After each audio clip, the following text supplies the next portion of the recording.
back for part 2. I'm here with my lovely boyfriend. So basically, I told the counselor that I was being abused by my dad. In reality, it was because I was being sexually assaulted, and my sexual assaulter repeatedly said that it was my parents that were the bad people, and he wasn't. And so then, like, a few months go by about this. I got really bad at cutting. Like, I cut my arm all up. They came to my house. They talked to me and my parents. And then, basically, I, kept being bad in school. I just covered up his face, but, it's okay. But, basically, a few months went by. Then, 3 weeks prior to the school year ending, my parents, I got grounded for vaping in school. And then, basically, my parents took my phone. They read my text, and they found it out. And so they called me out of my room. I was on my Oculus with my sexual assaulter playing Beat Saber. And so basically what happened is they told me, hey, you need to get off the game. We need to talk. I said, okay, why? And I took the Oculus off and I set it down. And basically it doesn't power down right away when you take it off. And so then, what are you doing? I'm just looking at. But don't mind that. I'm getting distracted. But basically, I took my Oculus off. I started crying because I knew something was up. And basically, they said, we found out. We know you're being sexually assaulted. I broke down. I broke all the way down. I said, he's going to kill himself because it got found out. And basically, I started crying and I kept repeating, he's going to kill himself now. He's going to kill himself. And fuck, my nose itched. But they sat me down. My brother came out. He's like, why is she crying? Because my mom was also crying.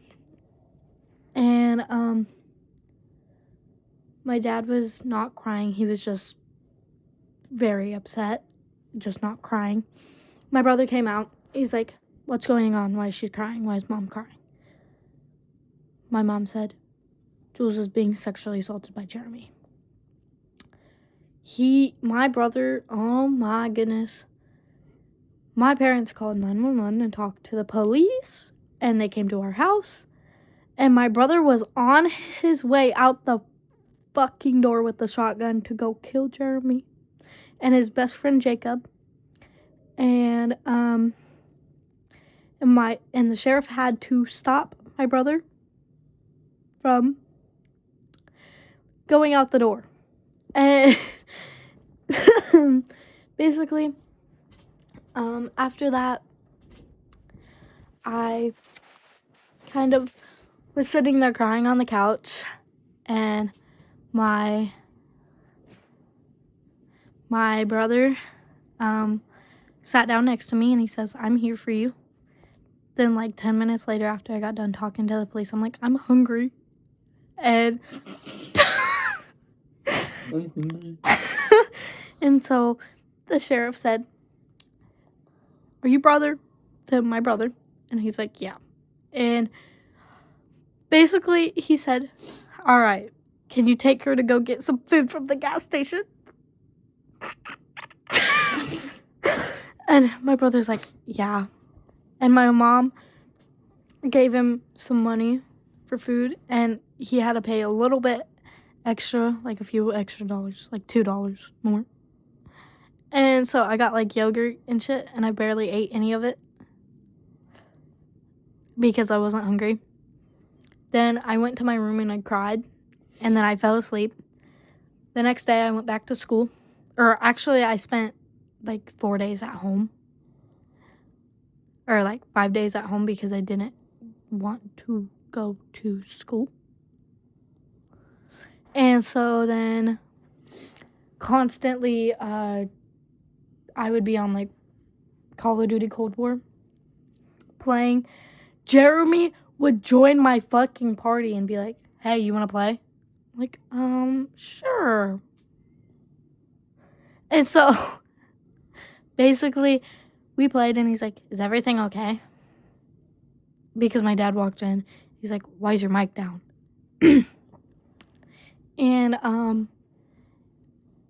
And Jeremy's like, is everything okay? Because you said to your dad that you're not online with anybody. I lied straight to my sexual assaulted face. I said, yeah, everything's fine. Then, basically, I had to go and give all my stuff to the police that he gave me. They took my favorite fucking blanket and I have not seen it since. My mom bought that. And it was my favorite fucking blanket. It was a peace sign blanket. And I loved it. And my mom said she was going to buy me a new one and she never did. And I'm very mad about that because I want that. But basically, he ejaculated onto that blanket, so they had to like cut to the middle to get that. Shut the fuck. Yeah, they had to cut to the middle where he ejaculated on it. They took my electric bike, they took my poster, they took my headset. Well, actually, they didn't take my headset. They took my ring. They took a lot of shit, and I'm very sad. But I got it all back. And they took my phone was with the FBI, y'all, to recover every old message. So it, basically, yeah. The whole thing, like, my phone was with the FBI. My stuff was with the police. Getting his DNA off everything. But, yeah. That's basically what kind of happened. But then, after that, like, it was, like, 2 weeks on end of them trying to, like, get information from Lisa and get information from Jeremy. How does it take this many weeks? Then, like, once they went to his house, because it was the Mendota police, state police, and Canton police all after him. Yeah, literally the state police were after him, too. That's what you fucking get. But then, Jeremy's like, he jumped in his work car and fucking tried to run away and kill himself with a gun. The police stopped him. He wouldn't roll down the window. And so they made him turn around and go back to the house. And they took him to the hospital to get him evaluated. The next morning, like at 6 o'clock at night, they let him go because he said, I'm okay, I'm fine. So he goes back to his house, stays the night, or sleeps. Next morning, he says to his wife, Lisa, hey, I'm going to work on the 4-wheeler, or the 3-wheeler. She said, okay. 4 fucking hours go by. She didn't check on him once. Their son got home from school and he walks in the house. He's like, Mom, where's Dad? His mom goes, he's out in the trailer. Jax says, can I go say hi to him? She's like, yeah. He knocks on the trailer. And what a surprise. No fucking answer. Lisa goes in there, opens the door, makes sure Jax is far enough away so he doesn't see. Jeremy's passed out by the four-wheeler. Full on pulled the, I think I'm going to go to sleep right here. He was literally, the four-wheeler was right here, the trailer wall was right here. He was like in between. And then, basically, everything that happened, and Lisa, like a week after that, like constantly told my dad, hey, I want to talk to Jules. I just don't have the time right now. Repeatedly. Never, ever get that call. Never get the call of her wanting to talk. Why are we lying? But then after I figured out he died, I tried overdosing. Literally the night I found out.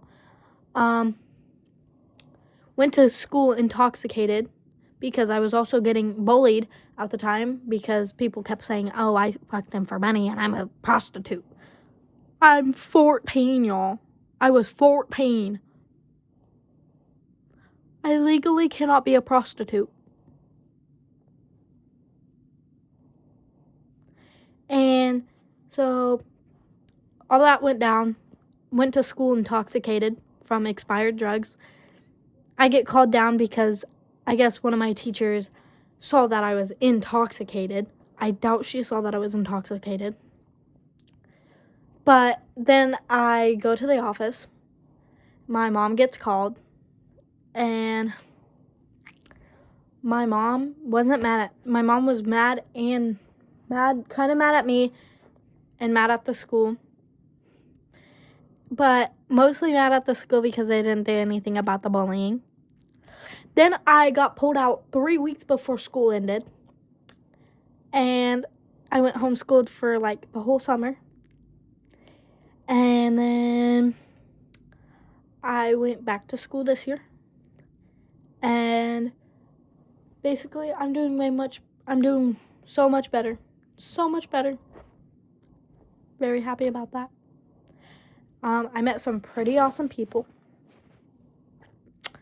And I guess my mom just now told me that I guess Lisa found a note saying that it was all her fault because she supposedly pushed him towards me and forced him to do this stuff to me. Buddy, that was all your fault. How's that making sense? Where do the dots line up? They don't. But that's my sexual assault story.